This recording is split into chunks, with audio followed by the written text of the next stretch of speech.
Hi guys, welcome to round 3 of the Hell Wars tournament series, and we're going to be jumping straight into the game here. We have Dinka Boy versus Charkovos, and Zil, what do you think of these players here?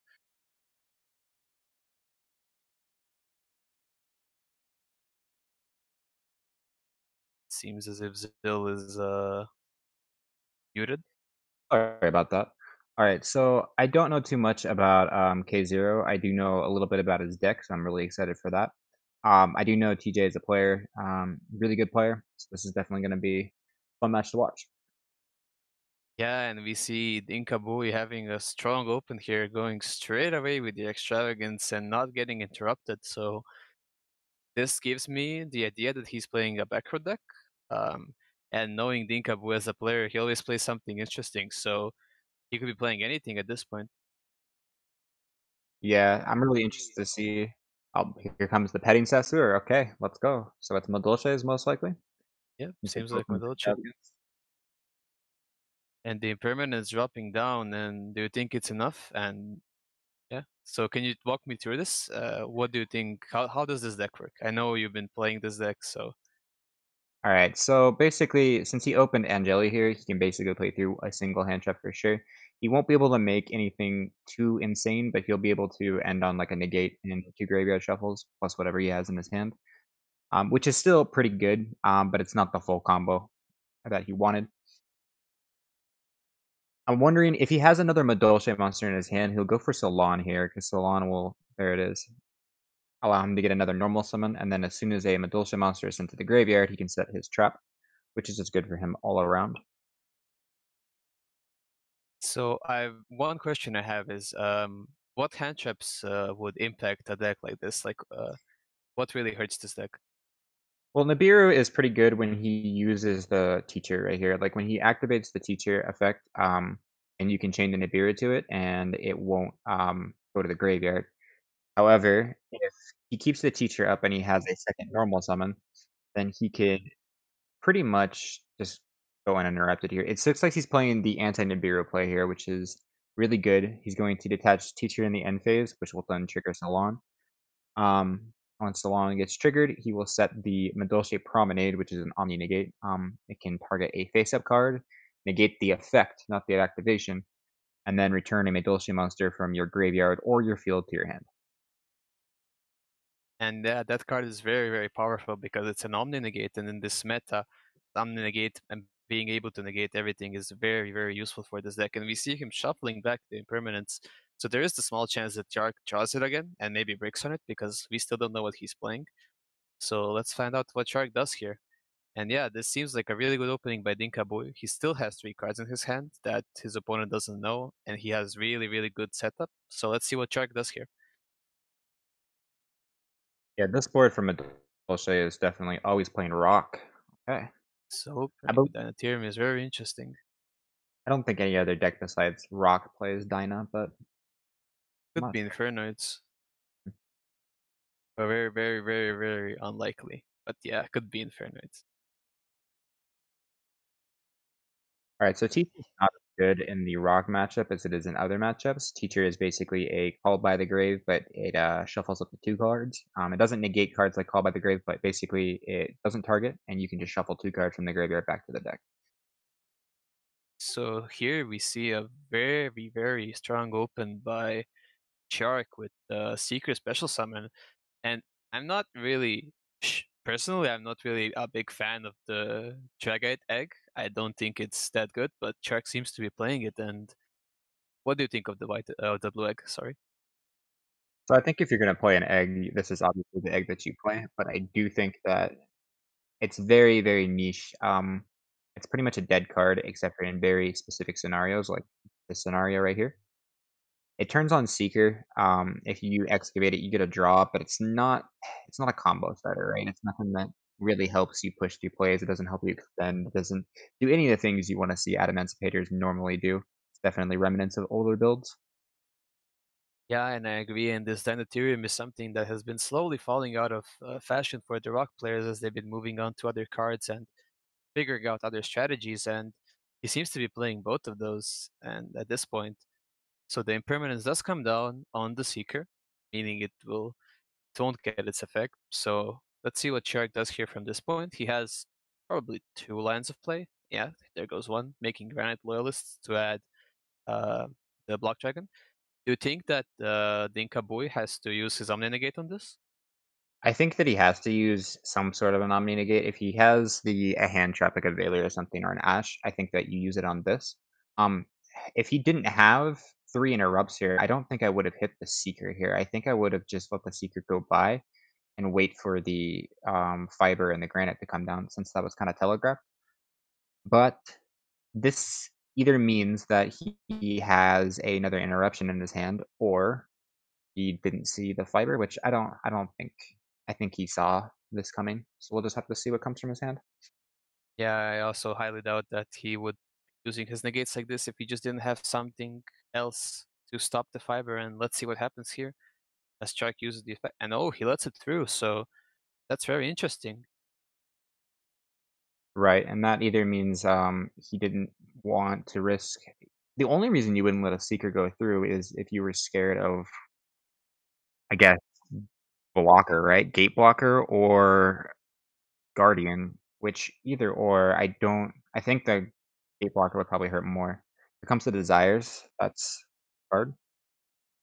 Yeah, Desires is very, very interesting here. It's something we have not seen. We have seen play Jesse Cotton play it in other tournaments online, but here we something really interesting. It's really a interesting tech choice. Yeah, it's definitely come up within the last, couple of weeks. We've seen players start testing in things like Desires. I've seen people play, like, Light Azteca, some weird stuff like that. But that +2 is just really, really good, but it's like risk versus reward. You could always banish, like, a really high rock count, and that could always really mess up your, Adamancipator plays to where you just end up missing, or it could just be nothing but pluses, and you can just draw into your more Adamancipator cards. You can block Dragon, stuff like that. I'll just have to see. So my question here is, what does Dinkabui have? Because in this position, it seems really hard for him. Because if he doesn't have any interruptions, the rock player you could just goes full combo here with combo with Union Carrier. So does the Glass of Flay impact this matchup? Could he be chaining it here or using it in any way to disrupt his plays? Unfortunately, it activates on a new chain, so you can only do it on the res of Glassouffle's effect. So it's not something that he can chain to get rid of the Marcher target. So the best that he can do is get rid of Ursa in the graveyard for a block dragon. I would assume that he has Nibiru. There comes the Nibiru. He can chain Glass Souffle to make it unaffected. That way that Glass Souffle will not die and he can keep it. Yeah, very heads up play by Dinkabui here, using the Glass of Flay and using the Nibiru. So he did have a response. So now it's up to Chark to see if he has any, any extender to play through this. And there's a very limited amount of extenders. He can either have an Adara, but that doesn't really get him anywhere, or he can have a Researcher, but we'll see what he does here. Could have also hard drew a block here. How many Urs does he have in his graveyard? He does have 2 Urs in his graveyard, so one of those Urs will have to come from his hand. But if I was Dinkaboo here, I would definitely use Glass Souffle's effect to shuffle in the Urs, just to make sure that he has no targets in the graveyard. Mess with Block Dragon. Yeah, and it's just gonna make it really, really hard for Chark to play here, and we'll just have to see what he does.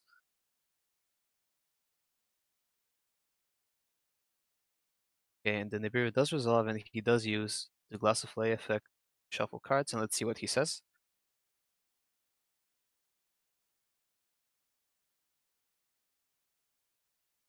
You shuffle in the Urs here. You could shuffle in your own cards as well, but I think the Urs are much more beneficial towards. Yeah, there it is. Yep, he does say the Earths. So the Black Dragon is all of a sudden not a card he can draw anymore, or he could have drawn Okay. anymore. So his only play is Researcher, correct? Yes. Let's see if he has it.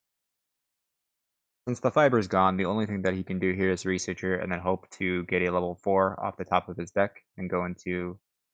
Well, he passed turn. Damn, he really passed turn. So I'm not really a big Madolche expert, but I know that this deck can put a lot of damage very fast. So is there an option where Thinkabwe can kill him here? There's definitely an option here. He has the Madolche trap on the field, so if he wanted to, I don't know. I don't think you can negate tokens. So if he has Hoot Cake, which he does, Hoot Cake basically will just full combo here. He will probably go into Angeli or another Petting Cessor, and then both of those will basically facilitate. Oh, Messenger Lotto, that's interesting. This means that he either has another Madolche monster in his hand, or he's going to go for um, the other XYZ, which he does have another Madolche in his hand. So yeah, this is game on board. He should be able to make what is I don't remember the name. Pudding Cessor? No, it's not Pudding Cessor. It's Tiramisu? Tiramisu. Yes, thank you. No worries. And that just shuffles the board away, and the field card gives all Madolche monsters 500 attack. So this is game on board, even without having to make anything special. So if you're Tiark here, what do you think? Like, how would you side? Like, what would you do for this matchup? Like, what are some of the side cards that he could possibly have for this matchup? A Gamma is really powerful versus this deck because not only does it put a monster back into the deck so that they can't use an extra normal summon on a Hoot Cake, but it also pretty much stops every single card that they have. You want to Gamma on the teacher is something that you can consider gambling, but what I would normally do is Gamma the Petting or Gamma the Angeli. Mm. Do you think that? Okay, so from the point of view of the Madolche player, would you go? Uh, sorry, from the point of view of the Rock player, would you go first or second here? I would go first. Madolche plays a lot of board break cards, but I think while you're playing rocks, Madolche isn't like a dedicated go second deck as much as it was anymore. They have a whole lot of go first players. They prefer to go first in this metagame. So even if he sides in a bunch of go second cards, I think that Rock probably wants to, especially with how he's playing, since he's playing like Dragite and stuff, he could be playing a lot of back row. We see the Shade Brigadine. So the Shade Brigandine with the normal summon Guardian, and this seems really It doesn't weak. seem that good. I agree. This is something that would die to a single hand trap, and as you know, everybody who's playing any deck right now, if they want to counter Adamancipators, they're playing at least 11 hand traps, probably more. And the Adamancipator deck just shaped the meta in such a way that you have to play all of the hand traps to stop them, or you don't get a second turn, and FTK with their board presence. And we see the Imprim here dropping on the Galen Granite and stopping his turn dead. And the only question now is, what is the back row? Can Jark stop Dinkaboy in his tracks here, or will Dinkaboy be able to out-resource and win the game? I don't think that T-Jark can probably win with just what he has. It's possible that that set could be an imperm, but I believe that if it was an imperm, he probably would have. Now, if I know anything about Madolche, I know to not Ash Magdalene. Right. No, if I know anything, I do not Ash Magdalene's. But seems like Dean Kabui did not open the punish here, so he might get away with it. But let's see what happens. So he has the Salon plus ticket. So what could be Dean Kabui's line of play from here? Right, so he has an extra normal summon from the Salon, so he can normal summon another Angeli here. He can normal summon even another Mangeline, but it doesn't look like he has either of those. So he's going to crash this, so he triggers the ticket. Ticket will then allow him to add a Madolche monster from his deck to his hand. So what he's probably going to add is either Petting or Angeli. And Angeli will probably go into Hoot Cake or probably go into Hoot Cake. Hoot Cake summons out Petting, and you have to remember that Petting makes whatever you summon a level lower. You went for the Petting here, which is good. So Petting will then special summon from the deck. He gets to add a Promenade and set that card, which is another Omni Negate. Even if he can't do any damage here, with the amount of advantage that he has on T-Jark, he's in a very good position. So the impermanence comes down here, and I'm wondering. Oh, and he has the additional normal summon, and he does have the Angeli, and it's just yeah. he is able to punish T-Jack here to 2 hand traps, it seems. So he played 2 more hand traps than T-Jack's decks. So yeah, that's really interesting. I don't think that he can make the tiramisu here because he doesn't have a Madolche monster in his graveyard. Um, However, it may be possible to do the um, there is an Xyz, it's the rank 5, it's also called, like, Petting Cess or something like that, and that card, um, would be able to help facilitate, an FTK not an FTK, an OTK or a board wipe or something to clear this granite, but unfortunately, he doesn't have the correct monster that you would need to special summon from your deck. So it looks like he's just going to pass on this, and then just use the Teacher plus Omni Negate to stop his board. Yeah, and he just has to hope that it's enough at this point. With the Omni Negate on Granite, it's always going to be forced out here right away. And then T-Jack is playing with 2 cards in his hand, so they better be good. They better help him get the game running, otherwise he might be done here.